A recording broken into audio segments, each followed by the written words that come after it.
El misterio de los 3 días, el viaje de Jesús a los abismos, el evento que estremeció el universo. Existe un pasaje bíblico que pocos conocen verdaderamente, un versículo que revela algo extraordinario sobre lo que Jesús hizo después de su muerte. Durante siglos, eruditos, teólogos y creyentes se han interrogado sobre qué ocurrió realmente durante los 3 días entre la crucifixión y la resurrección de Cristo. Las Escrituras hablan de espíritus encarcelados, de las partes más bajas de la tierra, de las llaves de la muerte y del infierno. Pero, ¿qué significan realmente estas expresiones? ¿Dónde se encontraba Jesús mientras su cuerpo reposaba en el sepulcro? ¿Y qué misión debía cumplir en las regiones más oscuras de la existencia? La respuesta comienza en uno de los momentos más intensos de la historia humana. Jesús, colgado en la cruz, después de horas de dolor indecible, alzó la voz y pronunció las palabras que cambiarían todo. Padre, en tus manos encomiendo mi espíritu. Lucas 23:46. En ese instante, algo invisible y poderosísimo fue desencadenado. La muerte de Cristo no fue un simple apagarse de la conciencia, sino un viaje, un pasaje entre mundos. Mateo 27:50-53 nos proporciona señales claras de que el universo reaccionó violentamente. El velo del templo se rasgó de arriba a abajo, la tierra tembló, las rocas se partieron, los sepulcros se abrieron y muchos cuerpos de santos que dormían resucitaron. Jamás la muerte de un hombre había provocado una reacción tan violenta y sobrenatural. Pero detrás de estas señales visibles estaba ocurriendo algo aún más profundo. El Hijo de Dios había descendido al corazón de la tierra. Esta no fue una muerte ordinaria. Cuando Jesús entregó su espíritu, no se dirigió inmediatamente al cielo como muchos podrían suponer. Su destino era mucho más misterioso y significativo. Descendió a un reino espiritual que existía más allá de la comprensión humana, un lugar donde las leyes de la física no se aplicaban, pero donde las realidades espirituales eran tan tangibles como cualquier cosa en nuestro mundo material. El mundo de los muertos, una estructura compleja. La teología bíblica indica que antes de la cruz, todos los muertos descendían al Seol, una región espiritual dividida entre el consuelo de los justos y el tormento de los impíos. Esta comprensión es reforzada por Lucas 16, en la parábola del rico y Lázaro, donde Jesús describe el seno de Abraham, lugar de reposo para los fieles, y el lugar de tormento para los condenados, separados por un gran abismo. El Seol no era simplemente un lugar de inexistencia o sueño eterno. Era un reino complejo con diferentes compartimentos, cada uno con su propósito específico en el plan divino. El seno de Abraham representaba un estado de paz y consuelo para aquellos que habían vivido por fe, esperando la promesa del Mesías. No era el cielo en su plenitud, sino más bien una sala de espera divina, un lugar de descanso donde los justos aguardaban el cumplimiento de las promesas de Dios. Por otro lado, el lugar de tormento era exactamente lo que su nombre sugiere, un estado de sufrimiento consciente para aquellos que habían rechazado a Dios en vida. La parábola del rico y Lázaro no era una simple ilustración, sino una ventana a la realidad espiritual que existía antes de la cruz.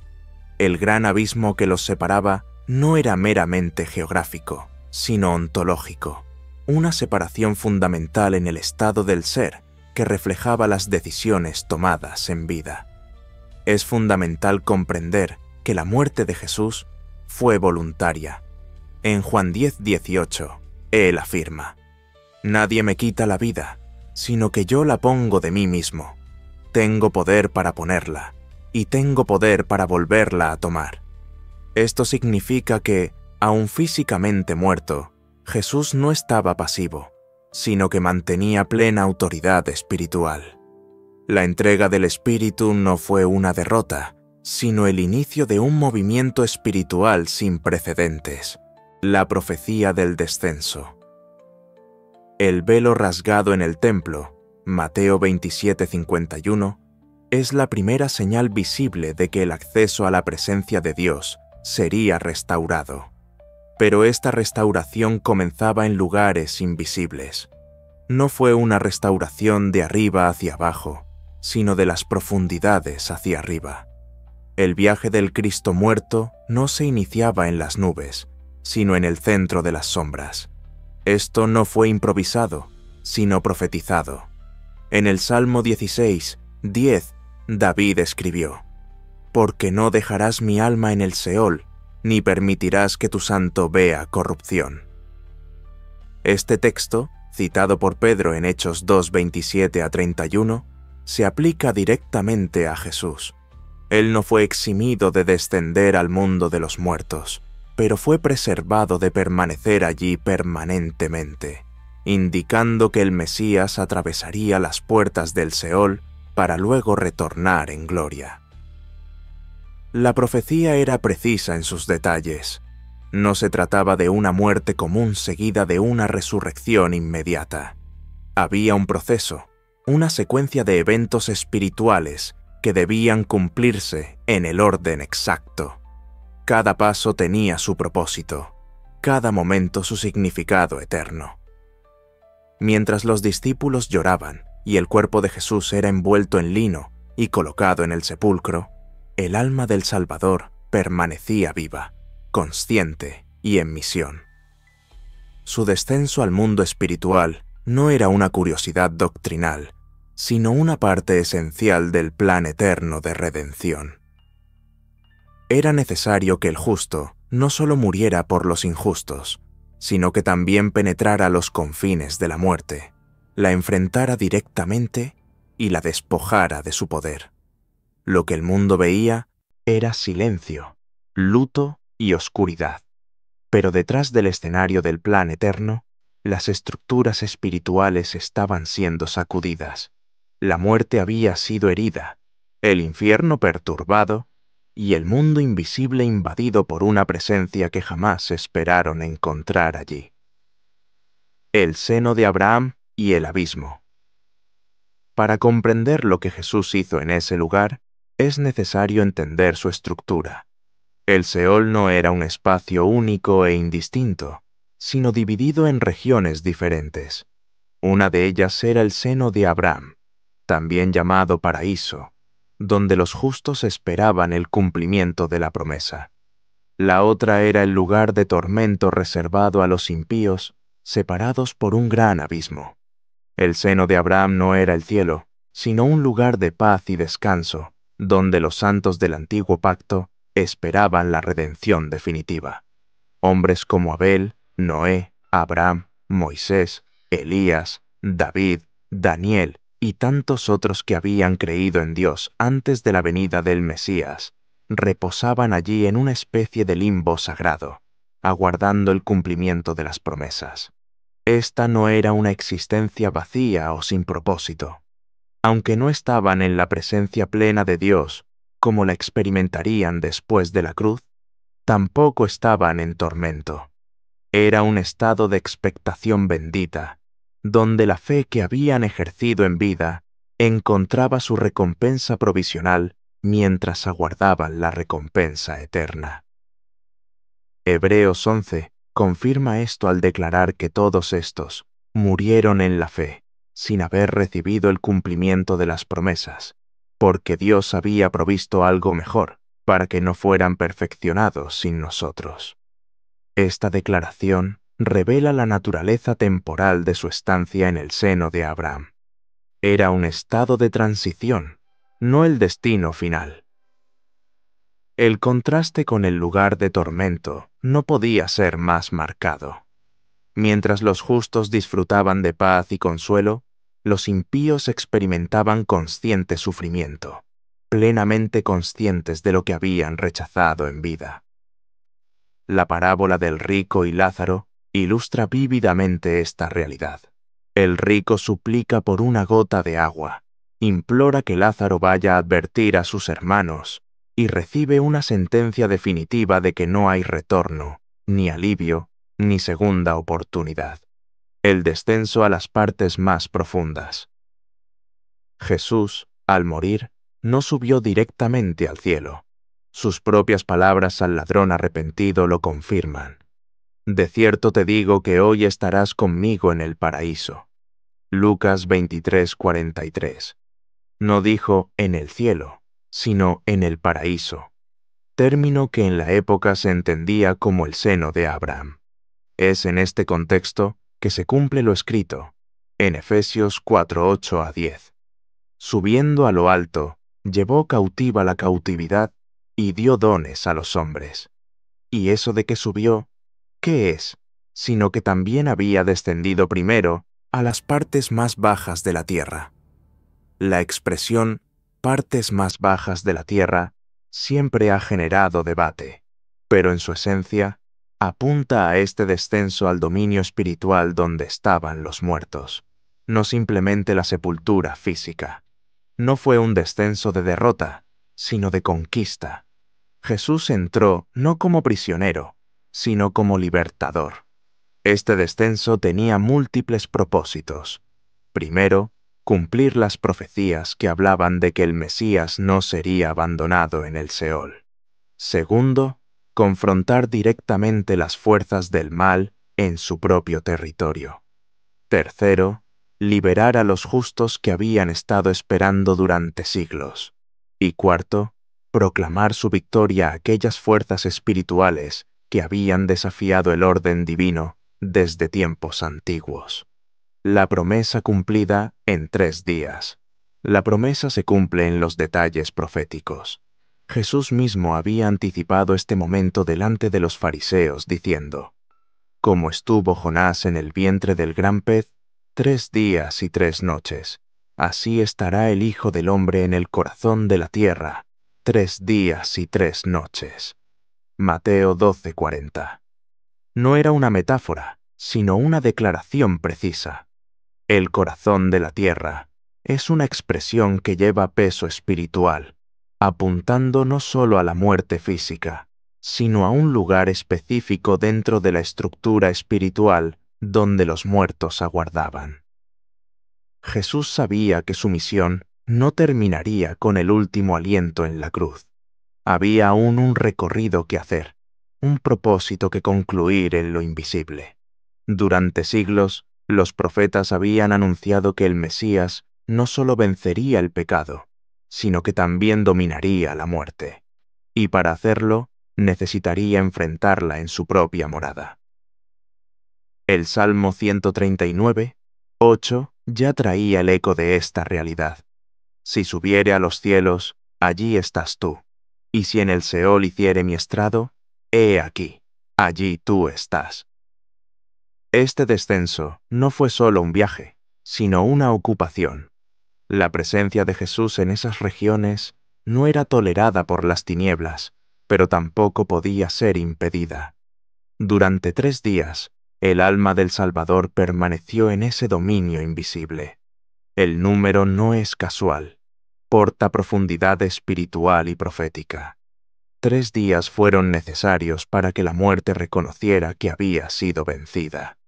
3 días fueron dados al infierno para percibir que jamás podría contenerlo. Y después de 3 días, cuando todo parecía concluido, él saldría de allí no como visitante, sino como aquel que tenía las llaves del lugar. La proclamación a los espíritus encarcelados, el silencio que envolvía la tierra, era profundo, pero en las regiones más ocultas de la realidad, la presencia de Cristo estaba rompiendo barreras jamás violadas. Y en medio de las regiones espirituales de tinieblas, existía un grupo que aguardaba, no por salvación, sino por sentencia. La primera carta de Pedro, 3:18-20, nos ofrece una de las declaraciones más enigmáticas del Nuevo Testamento. Porque también Cristo padeció una sola, ved por los pecados, el justo por los injustos, para llevarnos a Dios, siendo a la verdad muerto en la carne, pero vivificado en espíritu, en el cual también fue y predicó a los espíritus encarcelados, los que en otro tiempo desobedecieron, cuando una vez esperaba la paciencia de Dios en los días de Noé. Pero, ¿quiénes eran estos espíritus encarcelados? ¿Por qué estaban allí? ¿Y qué exactamente les dijo Jesús? La respuesta comienza antes del diluvio. En Génesis 6, los primeros versículos describen una generación de corrupción sin igual. Los hijos de Dios tomaron para sí mujeres humanas, generando una descendencia híbrida, llamada gigantes o nefilim. Este episodio es reforzado por textos como Judas 6, que afirma: y a los ángeles que no guardaron su dignidad, sino que abandonaron su propia morada, los ha reservado bajo oscuridad, en prisiones eternas, para el juicio del gran día. También en 2 de Pedro 2:4 leemos que Dios no perdonó a los ángeles que pecaron, sino que los arrojó al infierno y los entregó a prisiones de oscuridad, reservándolos para el juicio. Los transgresores primordiales. Estos seres no estaban en el mismo lugar que los hombres. Estaban en un nivel más profundo, en un abismo espiritual, encarcelados y aguardando el juicio final. Fueron lanzados allí por haber traspasado límites que ni siquiera otros ángeles transgresores osaron cruzar. Su crimen fue tal que Dios los aisló de forma definitiva hasta el tiempo determinado. La ascensión y la presentación. El movimiento espiritual había sido completo. Jesús había descendido a las regiones más profundas de la realidad, proclamado su victoria a los espíritus encarcelados, despojado al imperio de la muerte de su poder, liberado a los justos que aguardaban en el paraíso. La redención que fue ejecutada en la cruz, proclamada en las tinieblas y sellada en la liberación de los cautivos, ahora necesitaba ser presentada delante del mismo trono eterno. Hebreos 9:12 dice: y no por sangre de machos cabríos ni de becerros, sino por su propia sangre, entró una vez para siempre en el lugar santísimo, habiendo obtenido eterna redención. No se trataba del templo terrenal, sino del lugar santísimo celestial, donde la presencia de Dios no es sombra ni símbolo, sino plena manifestación de su gloria. Fue allí donde Cristo entró, llevando no solo las marcas de la cruz, sino también el testimonio del rescate consumado. El silencio que habla. Durante 3 días, Jesús no estuvo simplemente muerto. Caminó por los corredores invisibles de la eternidad, atravesó dominios desconocidos a la mirada humana, rompió cadenas antiguas, proclamó su victoria delante de las tinieblas, liberó a los cautivos y abrió un camino que antes era imposible de recorrer.